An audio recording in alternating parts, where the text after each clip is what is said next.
कम से कम 3 बार इनको खून चढ़ता, क्योंकि इनके अंदर जो खून है ऑटोमेटिक खत्म हो जाता है। जब खून की कमी होती है, जब खून चढ़ाया जाता है तो उसमें जो है आयरन बढ़ना शुरू हो जाता है, तो उसके लिए दवाइयां दी जाती है कि आयरन ना बढ़े।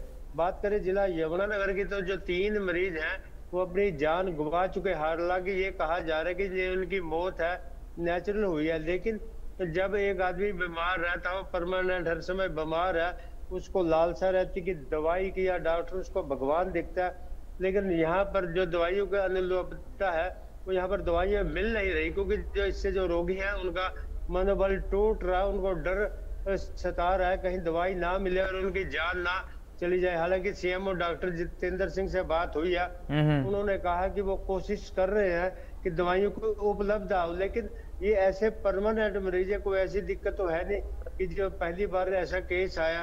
हर समय कितने महीने में दवाई चाहिए, कितना ब्लड चाहिए, हाँ, ये तो सरकार की ड्यूटी बनती है कि उसका इंतजाम करे। नहीं, बड़ा सवाल लेकिन यही ये है जो देवीदास दवाइयाँ, की कोशिश कह रहे हैं कि कर रहे हैं, लेकिन कब तक ये कोशिशें होंगी? 3 लोगों की जान चली गई है और ये स्थिति हो गई है कि लोग जूझ रहे हैं लगातार इस बीमारी से, दवाएं उपलब्ध नहीं है।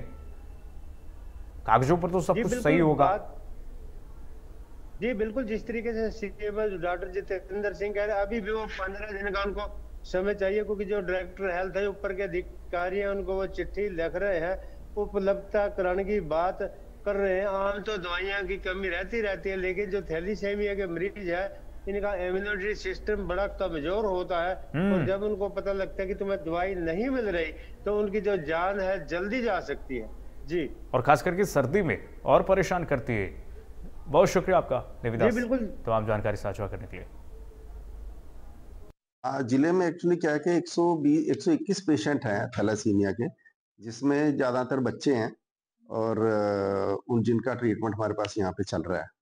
उन एक्चुअली मौत का उनका कारण ये नहीं है कि मुझे पता है उनके जो 3 की डेथ हुई है, पर उनका ये कारण नहीं है कि कोई इंजेक्शन या उसकी अनुपलब्धता के कारण हुई। एक डिजीज का एक कोर्स भी होता है, उससे बेसिकली उनकी डेथ हुई थी अनफॉर्चुनेटली। बट जो डेजीरोक्स की जो टेबलेट्स हैं हमारे पास हैं, वो टाइमली हम पेशेंट्स को देते रहते हैं। हालाँकि जो जो जो स्टेटस इंजेक्शन का है, वही स्टेटस हमारा डेजीरोक्स की टेबलेट्स का है, जो हम बच्चों को देते हैं। और हम जैसे वेयर हाउस हमारा यहाँ पे अम्बाला है, तो हम कैथल, हिसार, भिवानी, तो यहाँ के जो वेयर हाउस हैं, वहाँ से भी हम उनको मोबिलाइज़ करा लेते हैं। अभी टेबलेट्स की थोड़ी कमी है हमारे पास यहाँ पे, तो हम कैथल, मेरी हेडक्वार्टर से बात हुई थी, कैथल में थोड़ी-सी कम है, तो हम दूसरे वेयर हाउस से भी 1-2 दिन में वहाँ से मँगवा लेंगे टेबलेट्स। मैं बीटा इंटरमीडिएट थैलेसीमिया का एक पेशेंट हूँ। यहाँ सिविल हॉस्पिटल में सर मेरे को भी ब्लड चढ़ता है। तो एक्चुअली में मेरे को यहाँ पे जो है दवाइयों की प्रॉब्लम और दूसरा पेंशन की प्रॉब्लम रहती है। इसके रिगार्डिंग देखिए सर, मैंने एक आरटीआई भी दर्ज की थी, इसका अभी तक कोई सोल्यूशन नहीं आया। और दूसरा मैंने सीएम विंडो को 23/10/2025 को भी कंप्लेंट डाली थी, इसका भी कोई खास मेरे को समाधान प्राप्त नहीं हुआ है। ये मैंने पोस्ट किए थे, उनके पोस्टल ऑर्डर और ये रिसिप्ट भी है मेरे पे। कृपया मैं आपसे गुहार करता हूँ कि हम लोगों की जो है दवाइयाँ और पेंशन जो है सरकार जल्द से जल्द बहाल करे। समालखा नगर परिषद क्षेत्र में बीते दिन नगर निगम और नगर परिषद की ओर से अवैध कॉलोनियों पर पीला पंचायत चलाया गया और ये कार्रवाई नोडल अधिकारी